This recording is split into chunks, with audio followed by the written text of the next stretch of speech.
Hello everyone, welcome back to our channel Chandra's home world. ಇವತ್ತು ಇನ್ನೊಂದು interesting ವಿಡಿಯೋನ ನಿಮ್ಮ ಜೊತೆ ಶೇರ್ ಮಾಡ್ಕೊಳ್ತಾ ಇದ್ದೀನಿ. ಈ ವಿಡಿಯೋನ ನೀವು ಕೊನೆವರೆಗೂ ನೋಡ್ತಾ ಹೋದರೆ ಖಂಡಿತವಾಗ್ಲೂ ನೀವು ಆಶ್ಚರ್ಯ ಪಡ್ತೀರಾ. ಮನೆಯಲ್ಲಿ ಬೇಡ ಅಂತ ಬಿಸಾಡುವಂಥ ವೇಸ್ಟ್ ವಸ್ತುಗಳಿಂದ ನಾವು ಮನೇನ ಯಾವ ರೀತಿ ಆರ್ಗನೈಸ್ ಮಾಡ್ಕೊಳ್ಬೋದು, ಯಾವ ರೀತಿ ಡಿಸಿಪ್ಲೈನ್ ಆಗಿ ಜೋಡಿಸ್ಕೊಳ್ಬೋದು ಅನ್ನೋದನ್ನು ಡೀಟೇಲ್ ಆಗಿ ನೀವು ಈ ವಿಡಿಯೋದಲ್ಲಿ ನೋಡ್ಬೋದು. 10 ಸ್ಟಿಕ್ಕರ್ ಪ್ಯಾಕ್ಸ್ನ ಒಂದೇ ಸ್ಟಿಕ್ಕರ್ ಪ್ಯಾಕಲ್ಲಿ ನಾವು ಇಟ್ಕೊಳ್ಬೋದು. ಅದು ಯಾವ ರೀತಿ, ಅದಕ್ಕೋಸ್ಕರ ಏನೆಲ್ಲ ಬೇಕು ಎಲ್ಲದನ್ನ ಕೂಡ ಡೀಟೇಲ್ ಆಗಿ ಶೇರ್ ಮಾಡ್ತೀನಿ. ಸೊ ಆದಷ್ಟು ವಿಡಿಯೋನ ಎಲ್ಲೋ ಸ್ಕಿಪ್ ಮಾಡ್ದಿರಾ ಕೊನೆವರೆಗೂ ನೋಡ್ತಾ ಹೋಗಿ. ವಿಡಿಯೋ ನೋಡೋಕ್ಕಿಂತ ಮುಂಚೆ ನೀವೇನಾದರೂ ನಮ್ಮ ಚಾನಲ್ನ ಫಸ್ಟ್ ಟೈಮ್ ವಿಸಿಟ್ ಮಾಡ್ತಾ ಇದ್ರೆ ಈಗಲೇ ಸಬ್ಸ್ಕ್ರೈಬ್ ಮಾಡಿಕೊಂಡು ಪಕ್ಕದಲ್ಲಿರುವಂಥ ಬೆಲ್ ಐಕನ್ನ ಕ್ಲಿಕ್ ಮಾಡಿ. ಬೆಲ್ ಐಕನ್ ಕ್ಲಿಕ್ ಮಾಡಿ ಆಲ್ ಅನ್ನೋ ಆಪ್ಷನ್ ಕ್ಲಿಕ್ ಮಾಡಿದ್ರೆ ನಾನು ನೆಕ್ಸ್ಟ್ ವಿಡಿಯೋ ಹಾಕಿದ ಕೂಡಲೇ ನಿಮಗೆ ನೋಟಿಫಿಕೇಶನ್ ಅನ್ನೋದು ಬರುತ್ತೆ. ನೀವೇ ಫಸ್ಟಾಗಿ ನಮ್ಮ ವಿಡಿಯೋಸ್ನ ನೋಡ್ಬೋದು. ಇನ್ನು without delay let's start the comments of the day ನೋಡೋಣ. ಪುಷ್ಪಲತಾ ಅವರಿರ್ಬೋದು, ವೇದ ಅವರಿರ್ಬೋದು, ನಿಮ್ಮ ಇಂಟ್ರೆಸ್ಟಿಂಗ್ ಕಮೆಂಟ್ಸಿಂದ ಪ್ರತಿ ಸರಿ ಕೂಡ ನನಗೆ ಮೋಟಿವೇಟ್ ಮಾಡ್ತಾ ಇರ್ತೀರಾ. ನಿಮ್ಮೆಲ್ಲರಿಗೂ ಕೂಡ ತುಂಬಾ ಥ್ಯಾಂಕ್ಸ್. ಯಾರೆಲ್ಲ ನನಗೆ ಸಪೋರ್ಟ್ ಮಾಡಿ ಮೋಟಿವೇಟ್ ಮಾಡ್ತಾ ಇದ್ದೀರೋ ಅವರೆಲ್ಲರಿಗೂ ಕೂಡ ತುಂಬಾ ಥ್ಯಾಂಕ್ಸ್. ನಂಬರ್ 1, ಸ್ನ್ಯಾಕ್ಸ್ ಆರ್ಗನೈಸೇಷನ್ ಬಗ್ಗೆ. ಮಕ್ಕಳಿರುವಂಥ ಮನೆಯಲ್ಲಿ ನಾರ್ಮಲಿ ಇರೋದಕ್ಕಿಂತ ಸ್ವಲ್ಪ ಕುರುಕಲು ತಿಂಡಿ ಅನ್ನೋದು ಜಾಸ್ತಿನೇ ಇರುತ್ತೆ. ಅದು ಕೂಡ ಈ ರೀತಿ ಸ್ಪೈಸಿ ಆಗಿರೋವಂಥ ಮಿಕ್ಸ್ಚರ್ಸ್ ಇರ್ಬೋದು, ಕೆಲವೊಂದು ಕಾಳುಗಳಿಗೆಲ್ಲ ನಾವು ಉಪ್ಪು ಖಾರ ಎಲ್ಲನೂ ಹಾಕಿ ಇಟ್ಕೊಂಡಿರ್ತೀವಲ್ವ, ಈ ರೀತಿ ಆಗಿರೋವಂತಹ ಕುರುಕುಲು ತಿಂಡಿ ಅನ್ನೋದು ಜಾಸ್ತಿ ಇದ್ದಾಗ ಅದನ್ನು ಯಾವ ರೀತಿ ಆರ್ಗನೈಸ್ ಮಾಡ್ಕೊಳ್ಬೋದು ಅನ್ನೋದನ್ನು ನೋಡೋಣ. ಇದು ಜೀರಿಗೆ ಎಲ್ಲ ಕೂಡ ಜಾಸ್ತಿ ತೊಗೊಂಡು ಬಂದಾಗ, ಅದಕ್ಕೆ ಸ್ವಲ್ಪ ಕಲರ್ಸ್ ಎಲ್ಲ ಆ್ಯಡ್ ಮಾಡಿರ್ತಾರಲ್ವ, ಎಲ್ಲಡಿಕೆ ಎಲ್ಲನೂ ಹಾಕ್ಕೊಳ್ಬೇಕಾದ್ರೆ ಈ ರೀತಿಯಾಗಿರೋದನ್ನ ಯೂಸ್ ಮಾಡ್ತಾ ಇರ್ತೀವಿ. ಸೊ ಅದನ್ನು ತಂದಾಗ ಬಂದಿರುವಂಥ ಈ ಒಂದು ಸೆಕ್ಷನ್ ಬಾಕ್ಸ್ನ ಯೂಸ್ ಮಾಡ್ಕೊಳ್ತಾ ಇದ್ದೀನಿ. ಇದರಲ್ಲಿ ಒಂದು 4 ರಿಂದ 5 ಸೆಕ್ಷನ್ಸ್ ಅನ್ನೋದು ಇದೆ.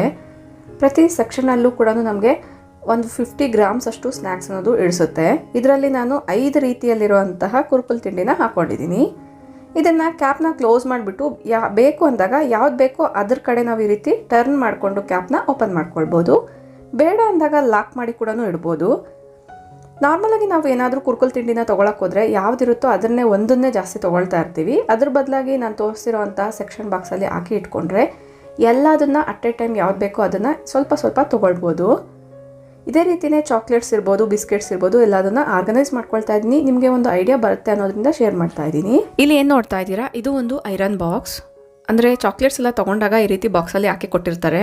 ಇದನ್ನು ಕ್ಲೀನಾಗಿ ಒಂದು ಕಡೆ ಇಟ್ಕೊಂಡಿದ್ದೆ. ಇದರಲ್ಲಿ ಈಗ 4 ರಿಂದ 5 ರೀತಿ ಚಾಕ್ಲೇಟ್ಸ್ನ ಇದರಲ್ಲಿ ಆರ್ಗನೈಸ್ ಮಾಡ್ಕೊಳ್ತಾ ಇದ್ದೀನಿ. ಆದಷ್ಟು ನೀವೇನಾದರೂ ಸ್ನ್ಯಾಕ್ಸ್ ಬಾಕ್ಸ್ ಎಲ್ಲನೂ ತೊಗೊಂಡು ಬರೋಕ್ಕೆ ಹೋದಾಗ ಅಲ್ಲಿ ಗಾಜಿನ ಬಾಟಲ್ ಇರ್ಬೋದು ಅಥವಾ ಸ್ವಲ್ಪ ಕಬ್ಬಿಣದ ಬಾಕ್ಸ್ ಎಲ್ಲ ಏನಾದರೂ ಹಾಕ್ಕೊಟ್ರೆ ಅದನ್ನು ಬಾಕ್ಸ್ ಸಮೇತನೇ ತೊಗೊಳ್ಳಿ. ಪ್ಲಾಸ್ಟಿಕ್ಗಿಂತ ಈ ರೀತಿ ಬಾಕ್ಸಸ್ಸು ತುಂಬಾ ಬೆಟರು. ಈ ರೀತಿಯಾಗಿ ನಾನು ಎಲ್ಲ ಸ್ನ್ಯಾಕ್ಸ್ನ ಆರ್ಗನೈಸ್ ಮಾಡ್ಕೊಳ್ತಾ ಇದ್ದೀನಿ. ಉಳಿದಿರುವಂಥ ಎಕ್ಸ್ಟ್ರಾ ಸ್ಟಾಕ್ ಎಲ್ಲ ಏನಿರುತ್ತೆ ಅದನ್ನು ಒಂದು ಟಪ್ಪರ್ವೇರ್ ಬಾಕ್ಸಲ್ಲೇ ಹಾಕ್ಬಿಟ್ಟು ಕ್ಲೋಸ್ ಮಾಡ್ಕೊಳ್ತೀನಿ.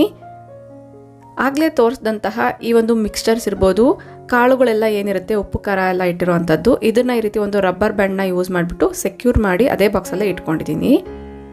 ಪದೇ ಪದೇ ನಾವು ಇದನ್ನೆಲ್ಲ ತೆಗಿಯೋ ಅವಶ್ಯಕತೆ ಇರಲ್ಲ. ಸೆಕ್ಷನ್ ಬಾಕ್ಸಲ್ಲಿ ಹಾಕಿರೋದ್ರಿಂದ ನಮ್ಗೆ ಯಾವ್ದು ಬೇಕೋ ಅದು ತುಂಬ ಸುಲಭವಾಗಿ ನಾವು ತೆಗೆದು ಯೂಸ್ ಮಾಡ್ಕೊಳ್ಬೋದು. ಐ ಹೋಪ್ ಈ ಐಡಿಯಾ ಯೂಸ್ಫುಲ್ ಆಗಿದೆ ಅಂತ ಅಂದ್ಕೊಳ್ತೀನಿ. ಯೂಸ್ಫುಲ್ ಆಯಿತು ಅನ್ಸಿದ್ರೆ ಈಗಲೇ ಒಂದು ಲೈಕ್ ಮಾಡಿ.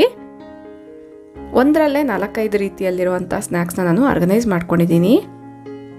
ಟಿಪ್ ನಂಬರ್ 2, ಟಿಶ್ಯೂ ಬದಲಾಗಿ ಏನನ್ನ ಉಪಯೋಗಿಸ್ಕೊಳ್ಬೋದು ಅಂತ ನೋಡೋಣ. ಟಿಶ್ಯೂನ ತುಂಬ ಕಡೆ ಉಪಯೋಗಿಸ್ತಾ ಇರ್ತೀವಿ. ಅಡುಗೆ ಮನೆಯಲ್ಲಿ ಟಿಶ್ಯೂ ಬದಲಾಗಿ ಹಳೇದಾಗಿರುವಂಥ ಬಟ್ಟೆಗಳೆಲ್ಲ ಇರುತ್ತೆ ಅಲ್ವಾ, ಬಿಸಾಡುವಂಥ ಬಟ್ಟೆಗಳು, ಅದನ್ನು ನೀಟಾಗಿ ವಾಶ್ ಮಾಡಿಬಿಟ್ಟು ಜಸ್ಟ್ ವಿಡಿಯೋದಲ್ಲಿ ತೋರಿಸ್ದಂಗೆ ಯಾವ ಸೈಜಿಗೆ ಬೇಕೋ ಆ ಸೈಜಲ್ಲಿ ನೀವು ಕಟ್ ಮಾಡಿ ಇಟ್ಕೊಳ್ಬೇಕಾಗತ್ತೆ.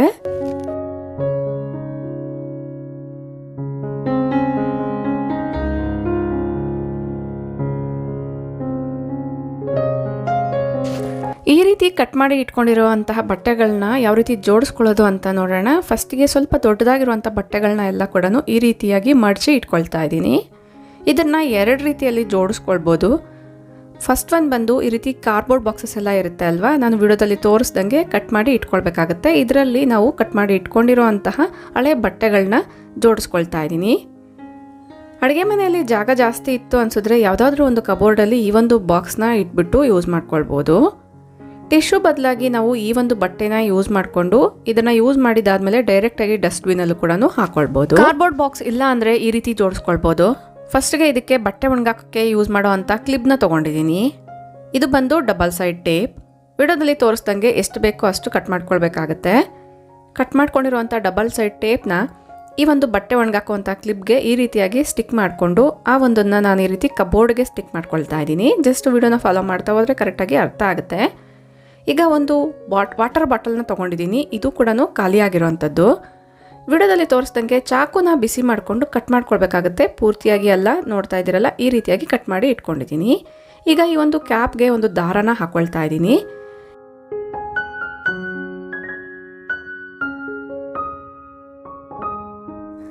ಇದನ್ನು ನಾವು ರೆಡಿ ಮಾಡಿ ಇಟ್ಕೊಂಡಿರೋವಂಥ ಕ್ಲಿಪ್ಗೆ ಈ ರೀತಿ ನೇತಾಕೋದಷ್ಟೇ. ಇದನ್ನು ಎರಡು ರೀತಿಯಲ್ಲಿ ಕೂಡ ನೇತಾಕ್ಕೊಳ್ಬೋದು. ಡೈರೆಕ್ಟಾಗಿ ಕ್ಲಿಪ್ ಮೇಲೆ ಏನಿದೆ ಅದಕ್ಕೆ ಕೂಡ ನೇತಾಕ್ಬೋದು. ಅದರ್ವೈಸ್ ಬಟ್ಟೆ ಒಣಗಾಕ್ಬೇಕಾದ್ರೆ ಯಾವ ರೀತಿ ನಾವು ಸೆಕ್ಯೂರ್ ಮಾಡ್ಕೊಳ್ತೀವೋ ಆ ರೀತಿ ಕೂಡ ಇದನ್ನು ನಾವು ನೇತಾಕ್ಬೋದು. ಇದರಲ್ಲಿ ಈಗ ನಾವು ಕಟ್ ಮಾಡಿ ಇಟ್ಕೊಂಡಿರುವಂಥ ಹಳೆ ಬಟ್ಟೆಗಳನ್ನ ಈ ರೀತಿಯಾಗಿ ಜೋಡಿಸ್ಕೊಳ್ಳೋದಷ್ಟೇ. ಬೇಕು ಅಂದಾಗ ಬಟ್ಟೆನ ಈಸಿಯಾಗಿ ತೆಗೆದು ಉಪಯೋಗಿಸ್ಕೊಳ್ಬೋದು. ಟಿಶ್ಯೂ ಬದಲಾಗಿ ನಮಗೆ ತಿಂಗಳಿಗಿರ್ಬೋದು ಅಥವಾ ವಾರಕ್ಕಿರ್ಬೋದು ಎಷ್ಟು ಬಟ್ಟೆ ಬೇಕೋ ಅಷ್ಟು ಬಟ್ಟೆನ ಫ್ರೀ ಟೈಮಲ್ಲಿ ನಾವು ಕಟ್ ಮಾಡಿ ಇಟ್ಕೊಂಡ್ರೆ ಟಿಶ್ಯೂ ಬದಲಾಗಿ ಈ ರೀತಿ ಬಟ್ಟೆಗಳನ್ನ ಉಪಯೋಗಿಸ್ಕೊಳ್ಬೋದು. ಸ್ಟವ್ ಕ್ಲೀನ್ ಮಾಡೋಕ್ಕಿರ್ಬೋದು ಅಥವಾ ಏನಾದರೂ ಕೌಂಟರ್ ಮೇಲೆ ಚೆಲ್ಲಿದಾಗ ಇದನ್ನು ಯೂಸ್ ಮಾಡಿಕೊಂಡು ಕ್ಲೀನ್ ಮಾಡಿ ಡೈರೆಕ್ಟಾಗಿ ಡಸ್ಟ್ಬಿನ್ಗೆ ಕೂಡ ಹಾಕ್ಕೊಳ್ಬೋದು. ಈ ಐಡಿಯಾ ಡೆಫಿನೆಟ್ಲಿ ಎಲ್ಲರಿಗೂ ಇಷ್ಟ ಆಗುತ್ತೆ. ಇಷ್ಟ ಆದರೆ ಲೈಕ್ ಮಾಡಿ.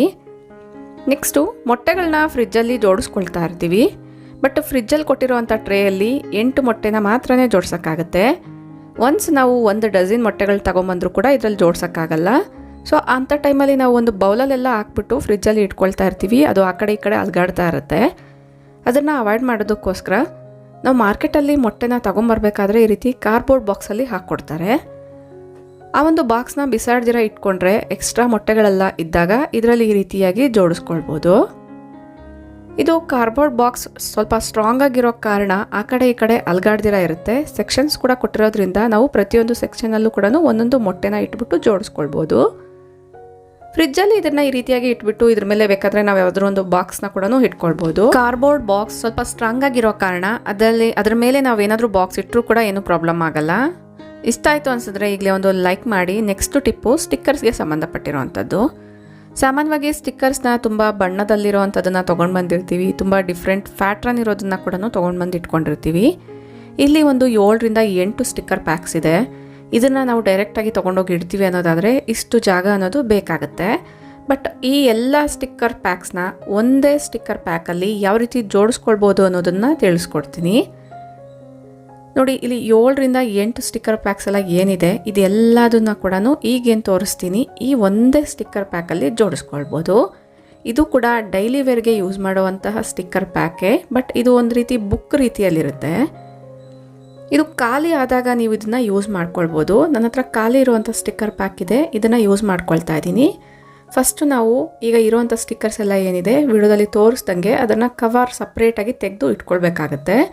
ಜಸ್ಟ್ ಟ್ರಾನ್ಸ್ಪರೆಂಟ್ ಕವರ್ ಮೇಲೆ ಸ್ಟಿಕ್ಕರ್ಸ್ ಇರುತ್ತಲ್ವ ಅದನ್ನು ಸೈಡಿಗೆ ತೆಗೆದು ಇಟ್ಕೊಂಡಿದ್ದೀನಿ.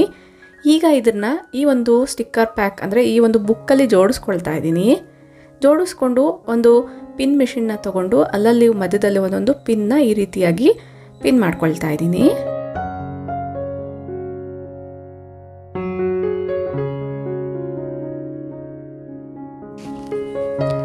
ಇನ್ನೂ ಕೆಲವೊಂದು ಸ್ಟಿಕ್ಕರ್ಸ್ ಅನ್ನೋದು ಉಳಿದಿದೆ. ಅದನ್ನು ಕೂಡ ಸ್ಟೆಪ್ಲರ್ನ ತೊಗೊಂಡು ಇದೇ ರೀತಿಯೇ ಪಿನ್ ಮಾಡ್ಕೊಳ್ತೀನಿ.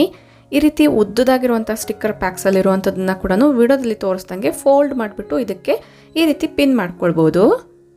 ನೋಡಿದ್ರಲ್ವಾ, ಎಲ್ಲ ಸ್ಟಿಕ್ಕರ್ ಪ್ಯಾಕ್ಸು ಕೂಡ ಖಾಲಿ ಆಗಿದೆ. ಕಾರಣ ಇದರಲ್ಲಿರುವಂಥದ್ದು ಎಲ್ಲದನ್ನು ಕೂಡ ಒಂದೇ ಸ್ಟಿಕ್ಕರ್ ಪ್ಯಾಕಲ್ಲಿ ಫಿಕ್ಸ್ ಮಾಡ್ಕೊಂಡಿದ್ದೀನಿ. ಫಂಕ್ಷನ್ಸ್ಗಿರ್ಬೋದು ಅಥವಾ ಟ್ರಾವೆಲ್ ಮಾಡೋವಾಗಿರ್ಬೋದು ಜಸ್ಟ್ ಈ ಒಂದು ಪ್ಯಾಕ್ನ ತೊಗೊಂಡೋದ್ರೆ ಸಾಕಾಗುತ್ತೆ. ಎಲ್ಲ ಸ್ಟಿಕ್ಕರ್ಸು ಕೂಡ ಇದರಲ್ಲೇ ಇರೋ ಕಾರಣ ಯಾವ್ದು ಬೇಕೋ ಅದು ತೆಗೆದು ಯೂಸ್ ಮಾಡ್ಕೊಳ್ಬೋದು. ಪ್ರತಿಯೊಬ್ಬ ಹೆಣ್ಮಗಳಿಗೂ ಕೂಡ ಈ ಒಂದು ಟಿಪ್ಪು ಯೂಸ್ಫುಲ್ ಆಗುತ್ತೆ ಅಂತ ಅಂದ್ಕೊಂಡಿದ್ದೀನಿ. ನಿಮ್ಮನೇಲಿ ಕೂಡ ಜಾಸ್ತಿ ಸ್ಟಿಕ್ಕರ್ ಪ್ಯಾಕ್ಸ್ನ ನೀವೇನಾದರೂ ಯೂಸ್ ಮಾಡ್ತಾ ಇದ್ದರೆ ಈ ರೀತಿ ಒಂದ್ಸರಿ ಟ್ರೈ ಮಾಡಿ ನೋಡಿ. ನೆಕ್ಸ್ಟು ಟಿಪ್ಪು ಕವರ್ಸ್ನ ಯಾವ ರೀತಿ ಆರ್ಗನೈಸ್ ಮಾಡ್ಕೊಳ್ಳೋದು ಅಂತ ನೋಡೋಣ. ನಿಮ್ಮ ಮನೆಗಳಲ್ಲೂ ಕೂಡ ಈ ರೀತಿ ಫ್ರಿಡ್ಜ್ ಸಂದಿಯಲ್ಲಿರ್ಬೋದು, ಗೋಡೆಗಳ ಸಂದಿಗಳಲ್ಲಿ ಈ ರೀತಿ ಕವರ್ಸ್ನ ನೀವು ಕೂಡ ತುರುಕಿ ಇಟ್ಕೊಂಡಿರ್ತೀರ ಅಲ್ವಾ. ದೊಡ್ಡದಾಗಿರುವಂಥ ಕವರ್ಸ್ನ ಆದರೆ ಒಂದು ಕಡೆ ನೀಟಾಗಿ ಜೋಡಿಸ್ಕೊಳ್ಬೋದು. ಬಟ್ ಇದೆಲ್ಲ ಕೂಡ ಪುಟ್ಟದಾಗಿರುವಂಥ ಕವರ್ಸ್. ಇದನ್ನು ಆರ್ಗನೈಸ್ ಮಾಡ್ಕೊಳ್ಳೋದಕ್ಕೋಸ್ಕರ ಒಂದು ಪೇಪರ್ ಬ್ಯಾಗ್ನ ತೊಗೊಂಡಿದ್ದೀನಿ. ವಿಡಿಯೋದಲ್ಲಿ ತೋರಿಸ್ದಂಗೆ ಒಂದು ಬಳೆ ಸಹಾಯದಿಂದ ಮಾರ್ಕ್ ಮಾಡ್ಕೊಳ್ತಾ ಇದ್ದೀನಿ. ನಾನು ಎಲ್ಲೆಲ್ಲಿ ಮಾರ್ಕ್ ಮಾಡ್ಕೊಂಡಿದ್ದೀನೋ ಇದನ್ನು ಈಗ ನಾವು ಕಟ್ ಮಾಡ್ಕೊಳ್ಬೇಕಾಗುತ್ತೆ. ಜಸ್ಟ್ ಈ ರೀತಿ ಸಿಸರ್ ಅಥವಾ ಈ ರೀತಿದೇನಾದರೂ ನಿಮ್ಮ ಹತ್ರ ಟೂಲ್ ಇದ್ದರೆ ಇದರ ಸಹಾಯದಿಂದ ತುಂಬ ಸುಲಭವಾಗಿ ಕಟ್ ಮಾಡ್ಕೊಳ್ಬೋದು. ನಾನು ಒಳಗಡೆ ಒಂದು ಸ್ಟ್ರಾಂಗ್ ಆಗಿರೋಂಥ ಬುಕ್ನ ಇಟ್ಬಿಟ್ಟು ಕಟ್ ಮಾಡ್ಕೊಂಡಿದ್ದೀನಿ, ಇಲ್ಲಾಂದರೆ ಬೇರೆ ಕಡೆ ಅಂದರೆ ಕವರ್ನ ಇನ್ನೊಂದು ಭಾಗದಲ್ಲಿ ಕೂಡ ಕಟ್ ಆಗುತ್ತೆ ಅನ್ನೋದ್ರಿಂದ. ಈಗ ವಿಡಿಯೋದಲ್ಲಿ ತೋರಿಸ್ದಂಗೆ 3 ಹೋಲ್ಸ್ನ ಮಾಡ್ಕೊಂಡಿದ್ದೀನಿ. ಫಸ್ಟಿಗೆ ನಾನು ಫ್ರಿಡ್ಜ್ ಪಕ್ಕದಲ್ಲಿ ಇಟ್ಕೊಂಡಿರುವಂಥ ಎಲ್ಲ ಕವರ್ಸ್ನ ತೆಗೆದು ಈ ರೀತಿಯಾಗಿ ಇಟ್ಕೊಳ್ತಾ ಇದ್ದೀನಿ. ಇದನ್ನು ನೀಟಾಗಿ ಫೋಲ್ಡ್ ಮಾಡ್ಕೊಳ್ಬೇಕಾಗುತ್ತೆ. ಕವರ್ಸ್ನ ಕೂಡ ನೀಟಾಗಿ ಫೋಲ್ಡ್ ಮಾಡೋದು ಯಾವ ರೀತಿ ಅನ್ನೋದು ತಿಳಿಸ್ಕೊಡ್ತಾ ಇದ್ದೀನಿ. ಸೊ ಆದಷ್ಟು ಈ ಒಂದು ಬಿಟ್ನ ಎಲ್ಲೂ ಕೂಡ ಸ್ಕಿಪ್ ಮಾಡ್ತೀರಾ ನೋಡ್ತಾ ಹೋಗಿ. ಟ್ರಯಾಂಗಲ್ ಶೇಪಲ್ಲಿ ಇದನ್ನು ಈ ರೀತಿಯಾಗಿ ಫೋಲ್ಡ್ ಮಾಡ್ಕೊಳ್ಬೇಕಾಗತ್ತೆ. ಲಾಸ್ಟಿಗೆ ಬರೋಷ್ಟರಲ್ಲಿ ನಾವು ಅದನ್ನು ನೀಟಾಗಿ ಒಳಗಡೆಗೆ ಮಡ್ಚಿಬಿಟ್ಟು ಅದರೊಳಗಡೆ ಈ ರೀತಿ ಟಕ್ ಮಾಡೋದಷ್ಟೇ. ಇದೇ ರೀತಿಯೇ ಎಷ್ಟೇ ಪುಟ್ಟದಾಗಿರುವಂಥ ಕವರ್ನ ಕೂಡ ನಾವು ಫೋಲ್ಡ್ ಮಾಡ್ಕೊಳ್ಬೋದು.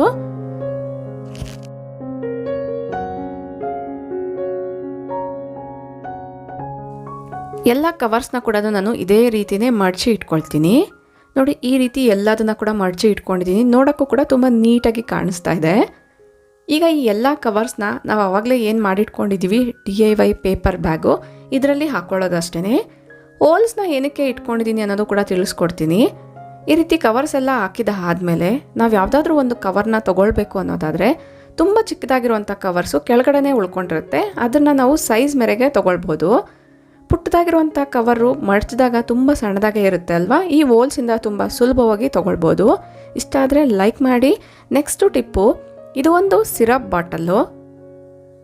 ಸಾಮಾನ್ಯವಾಗಿ ನಮಗೆ ಆಂಟಿಬಯೋಟಿಕ್ಸ್ ಎಲ್ಲ ಕೊಟ್ಟಾಗ ಈ ರೀತಿ ಸಿರಪ್ ಬಾಟಲ್ಸು ಬಂದಿರುತ್ತೆ. ನಿಮ್ಮನೇಲಿ ಕೂಡ ಇರ್ಬೋದು, ಒಂದ್ಸರಿ ಚೆಕ್ ಮಾಡ್ಕೊಳ್ಳಿ. ಈ ಒಂದು ಬಾಟಲ್ ಕ್ಯಾಪು ಸ್ವಲ್ಪ ಡಿಫ್ರೆಂಟ್ ಆಗಿದೆ. ಇದನ್ನು ಓಪನ್ ಮಾಡೋದು ಕೂಡ ಸ್ವಲ್ಪ ಕಷ್ಟ ಅಂತಲೇ ಹೇಳ್ಬೋದು. ಜಸ್ಟ್ ವಿಡಿಯೋದಲ್ಲಿ ತೋರಿಸ್ದಂಗೆ ನಾನು ಆ ಕ್ಯಾಪ್ನ ಮೇಲ್ಭಾಗದಲ್ಲಿ ಈ ರೀತಿ ಪ್ರೆಸ್ ಮಾಡಿ ಓಪನ್ ಮಾಡಬೇಕು, ಇಲ್ಲ ಅಂದರೆ ಇದು ಕರೆಕ್ಟಾಗಿ ಓಪನ್ ಆಗಲ್ಲ. ನೋಡಿದ್ರಲ್ಲ, ಮೇಲೆ ಪ್ರೆಸ್ ಮಾಡಿ ಟರ್ನ್ ಮಾಡಿದ್ರೆ ಮಾತ್ರನೇ ಓಪನ್ ಆಗುತ್ತೆ. ಇದನ್ನ ಏನಕ್ಕೆ ಉಪಯೋಗಿಸ್ಕೊಳ್ಬೋದು ಅನ್ನೋದಾದರೆ, ಈಗ ಸಮ್ಮರ್ ಆಗಿರೋ ಕಾರಣ ಈ ರೀತಿ ಎಣ್ಣೆನೆಲ್ಲ ಕಂಪಲ್ಸರಿ ಕ್ಯಾರಿ ಮಾಡ್ತಾ ಇರ್ತೀವಿ. ಟ್ರಾವೆಲ್ ಮಾಡಬೇಕಾದ್ರೆ ಇರ್ಬೋದು, ಅಥವಾ ಮನೆಯಲ್ಲೂ ಕೂಡ ಒಂದಕ್ಕಿಂತ ಜಾಸ್ತಿ ರೂಮ್ಸ್ ಇತ್ತು ಅಂದರೆ ಪ್ರತಿಯೊಂದು ರೂಮಲ್ಲೂ ಇಡ್ತಾ ಇರ್ತೀವಿ.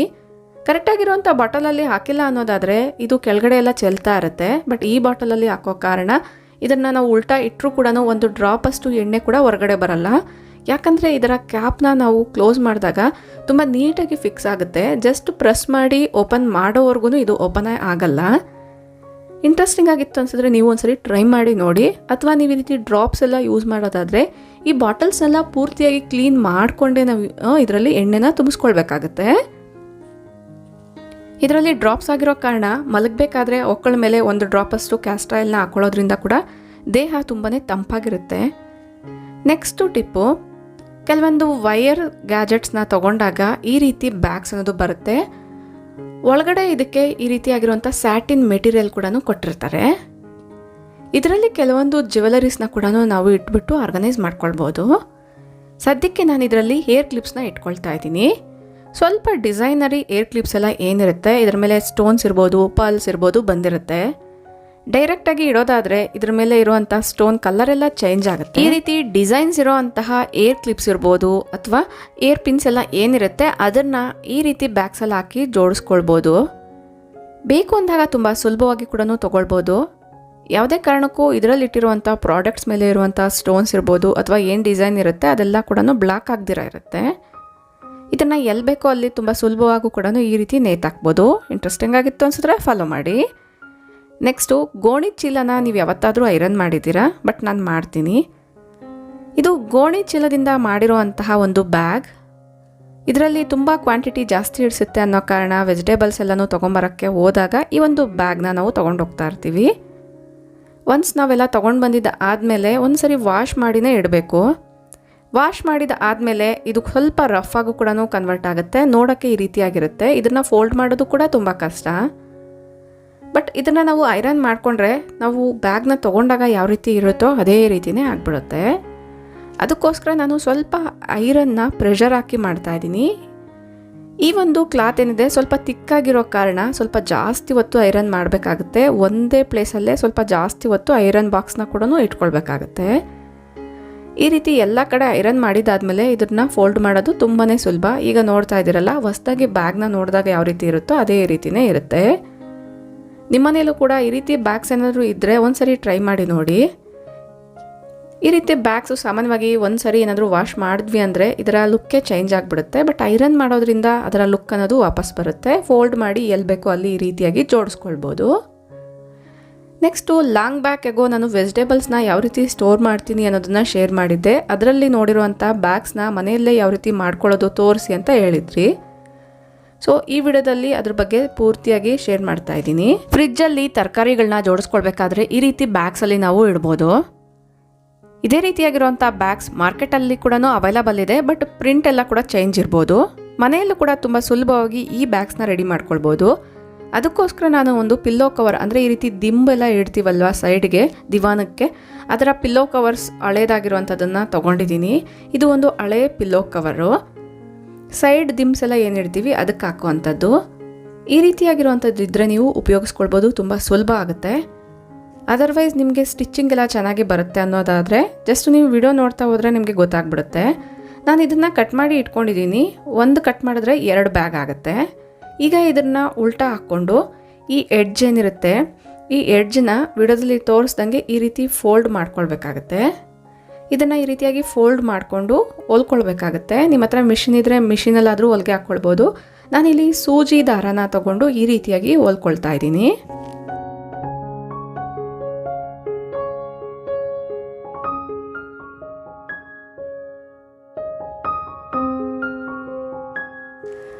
ಇದೇ ಥರ ಸ್ವಲ್ಪ ಎಡ್ಜಸ್ಸಲ್ಲೆಲ್ಲ ಕೂಡ ಓಪನ್ ಇದ್ದರೆ ಅದನ್ನು ಕೂಡ ನಾನು ಸೂಜಿ ದಾರದ ಸಹಾಯದಿಂದನೇ ಈ ರೀತಿಯಾಗಿ ಪೂರ್ತಿಯಾಗಿ ಹೊಲಿಗೆನ ಹಾಕ್ಕೊಂಡಿದ್ದೀನಿ. ಈಗ ಇದನ್ನು ಉಲ್ಟಾ ಮಾಡೋಣ.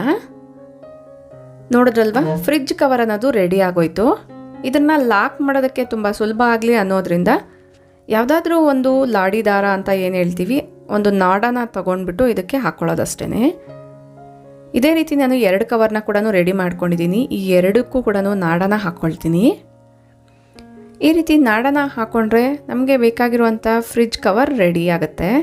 ನೋಡಿದ್ರಲ್ವ, ಮನೆಯಲ್ಲೇ ಫ್ರಿಜ್ಜಲ್ಲಿ ವೆಜಿಟೇಬಲ್ಸ್ನೆಲ್ಲ ಆರ್ಗನೈಸ್ ಮಾಡ್ಕೊಳ್ಳೋಕ್ಕೆ ಬೇಕಾಗಿರುವಂತಹ ಫ್ರಿಡ್ಜ್ ಬ್ಯಾಗ್ಸ್ನ ನಾವು ಮನೆಯಲ್ಲೇ ರೆಡಿ ಮಾಡ್ಕೊಳ್ಬೋದು. ಐ ಹೋಪ್ ಈ ಒಂದು ಐಡಿಯಾ ಡೆಫಿನೆಟ್ಲಿ ಫ್ರಿಡ್ಜ್ ಇರೋವಂಥವ್ರಿಗೆಲ್ಲರಿಗೂ ಕೂಡ ಉಪಯೋಗ ಆಗುತ್ತೆ ಅಂತ ಅಂದ್ಕೊಂಡಿದ್ದೀನಿ. ದಿವಾನ್ ಕವರ್ಸ್ ಇಲ್ಲ ಅಂದರೂ ಕೂಡ ನಾರ್ಮಲ್ ಆಗಿರುವಂಥ ಬಟ್ಟೆಗಳಿಂದ ಕೂಡ ನೀವು ಈ ರೀತಿಯಾಗಿ ತಯಾರಿ ಮಾಡ್ಕೊಳ್ಬೋದು. ನೋಡಿದ್ರಲ್ವಾ ಫ್ರೆಂಡ್ಸ್, ಒಂದಕ್ಕಿಂತ ಒಂದು ಡಿಫ್ರೆಂಟ್ ಆಗಿರುವಂತಹ ಐಡಿಯಾಸ್. ಪ್ರತಿಯೊಬ್ಬರು ಕೂಡ ಆಶ್ಚರ್ಯಪಟ್ಟಿರ್ತೀರಾ, ಈ ರೀತಿ ಕೂಡ ಉಪಯೋಗಿಸ್ಕೊಳ್ಬೋದಾ ಅನ್ನೋದು ನಿಮ್ಮ ಮೈಂಡಲ್ಲಿ ಬಂದಿರುತ್ತೆ. ಈ ವಿಡಿಯೋ ಇಂಟ್ರೆಸ್ಟಿಂಗ್ ಆಗಿತ್ತು, ಯೂಸ್ಫುಲ್ ಆಯಿತು ಅನಿಸಿದ್ರೆ ಈಗ ಒಂದು ಲೈಕ್ ಮಾಡಿ, ನಿಮ್ಮ ಫ್ರೆಂಡ್ಸ್ ಆ್ಯಂಡ್ ಫ್ಯಾಮಿಲಿ ಜೊತೆಗೂ ಶೇರ್ ಮಾಡಿ. ನಿಮ್ಮ ಅನಿಸಿಕೆ ಅಭಿಪ್ರಾಯಗಳನ್ನ ನನಗೆ ಕಮೆಂಟಲ್ಲಿ ತಿಳಿಸಿ. ಇದೇ ರೀತಿಯಾಗಿರುವಂಥ ಇನ್ನೊಂದು ಇಂಟ್ರೆಸ್ಟಿಂಗ್ ವಿಡಿಯೋ ಜೊತೆಗೆ ಮತ್ತೆ ಸಿಗ್ತೀನಿ. ಅಲ್ಲಿವರೆಗೂ ಟೇಕ್ ಕೇರ್, ಬಾಯ್ ಬಾಯ್, ನಮಸ್ತೆ. Thank you for watching.